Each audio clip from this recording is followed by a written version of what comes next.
que está acontecendo em Israel nesse momento de uma maneira resumida? Porque o que o pessoal está vendo é número de mortos crescentes, sequestros e vídeos aparecendo. Então, o que é tudo isso? O que está acontecendo agora é mais uma rodada de um conflito que vem se estendendo há mais de 75 anos. Então, nesse sentido, não deveria haver surpresa pelo que está acontecendo. O que surpreende é a proporção e a iniciativa que foi tomada pela organização terrorista Hamas de fazer um ataque por terra contra as cidades e aldeias do entorno da fronteira, com o claro objetivo de matar civis e levar civis como reféns.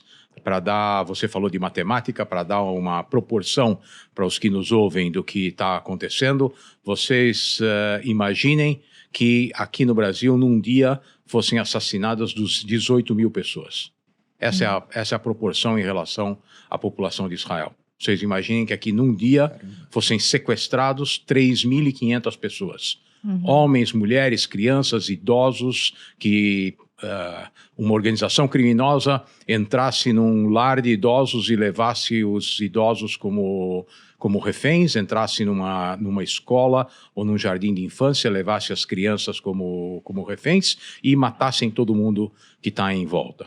Quem está nos acompanhando provavelmente ouviu as notícias sobre uma festa que estava sendo organizada no deserto em Israel. Isso é uma rave?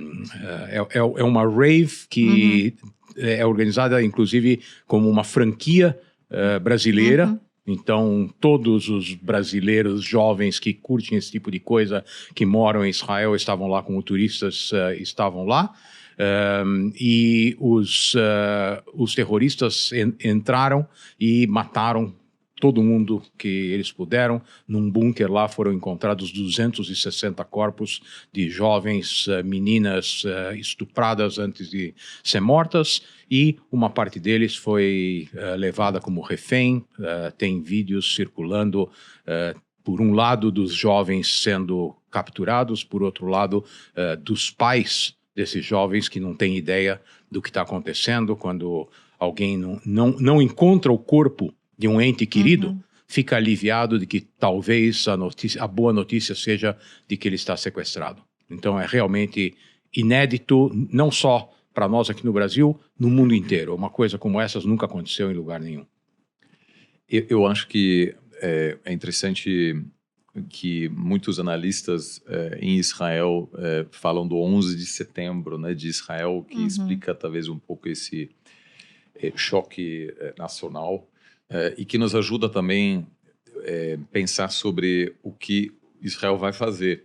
Porque no 11 de setembro, nos Estados Unidos, aquilo foi um marco que mudou totalmente a política externa americana, que naquele momento iniciou uma fase que hoje é conhecida como guerra contra o terror. Os Estados Unidos se envolveu em vários conflitos ao redor do mundo. Hoje, a maioria dos analistas acredita que os Estados Unidos não reagiram bem. O presidente, naquela época, Bush, tornou-se muito popular em função desse choque. Né? O país estava sob ataque.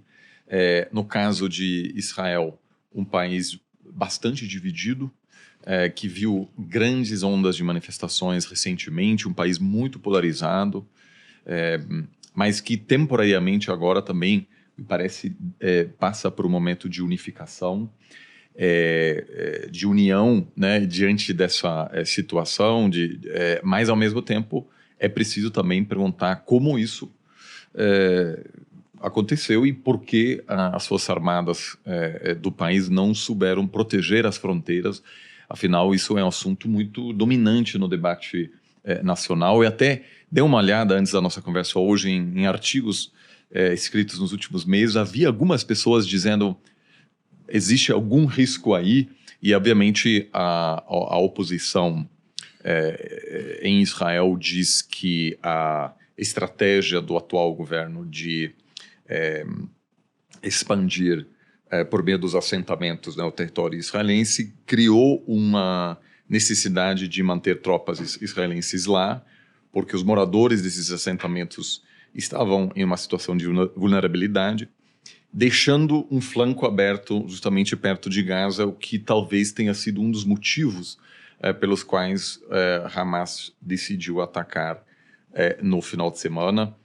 Outros dizem que essa profunda divisão, que inclusive atingiu o aparelho de segurança, então houve, por exemplo, para dar um exemplo, houve pilotos de caças das Forças Armadas israelenses criticando abertamente que alguns dos opositores de Netanyahu chamam de golpe judicial, que ele tentou limitar um pouco o poder do judiciário em Israel. Enfim, uma situação de muita volatilidade, e algumas pessoas também dizem que essa divisão produziu uma sensação, uma imagem de vulnerabilidade, de divisão interna, o que pode ter levado também a esse ataque. Também acho importante, no maior contexto, obviamente, dizer que, como a gente já acaba de ouvir, é um conflito de muitos anos. Eu até diria que até daria para dizer muito mais de 75 anos, obviamente, porque essa contestação das terras, etc., ela vem de longuíssima data.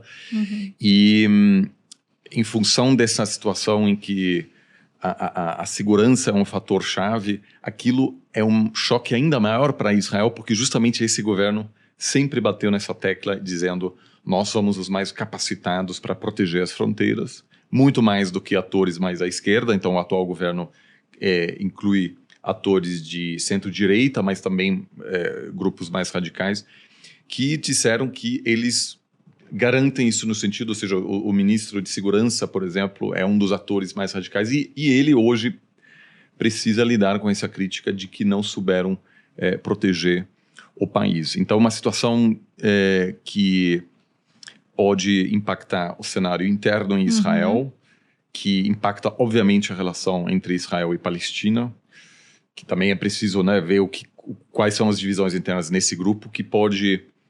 o que de alguma forma envolve o Irã, que financia Hamas, e que agora está, pelo visto, envolvendo também Hezbollah, um outro grupo islamista que está no Líbano, que vem atacando Israel agora depois desse ataque. Então, um conflito de vários atores e com consequências globais. A gente viu hoje o preço do petróleo teve um ligeiro aumento, e isso pode... aumentar ainda mais se houver, por exemplo, um confronto mais direto entre Israel e Irã.